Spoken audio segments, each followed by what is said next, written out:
Le groupe russe Ouest a infligé un revers cinglant aux forces ukrainiennes, repoussant pas moins de 9 contre-attaques par jour et causant des pertes considérables. Les unités ukrainiennes, composées de cette brigade, ont vu leur effectif et leur équipement décimés dans des zones stratégiques comme Kharkov, la République populaire de Donetsk, RPD, et la République populaire de Lougansk, LPR. L'ampleur de cette défaite est saisissante. Près de 500 soldats ukrainiens ont été tués, accompagnés de lourdes pertes matérielles. Pour suivre l'évolution de cette situation, abonnez-vous et partagez cette vidéo dès maintenant. Sur le terrain, les unités du groupe Ouest ont anéanti les forces ukrainiennes dans plusieurs localités clés, telles que Lozoveïa, Kupiansk, Petropavlovka et Serebrianka.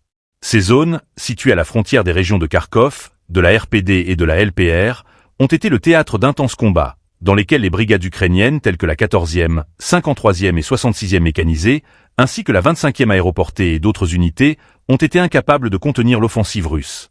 Les pertes ukrainiennes ne se limitent pas aux soldats. Selon le ministère russe de la Défense, les forces de Kiev ont perdu un véhicule de combat d'infanterie, 2 véhicules blindés de combat, 6 camionnettes, ainsi qu'un obusier M198 de 155 mm, fabriqué aux États-Unis, et un canonnel 119 de 105 mm, d'origine britannique. Mais ce ne sont pas que des armes lourdes qui ont été détruites.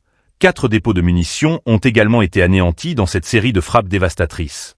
L'avancée russe dans cette région stratégique marque un tournant dans le conflit, remettant en question les capacités des forces ukrainiennes à maintenir une résistance cohérente. Les contre-attaques ukrainiennes, bien que régulières, n'ont pas été suffisantes face à l'efficacité des forces russes, soutenues par une couverture aérienne et des frappes ciblées. En dépit de ces pertes, l'armée ukrainienne continue de résister, mais la situation semble se dégrader de jour en jour. Les combats dans cette région restent extrêmement intenses et se poursuivent. La question centrale étant de savoir si l'élan des forces russes suffira à inverser définitivement le cours de cette guerre.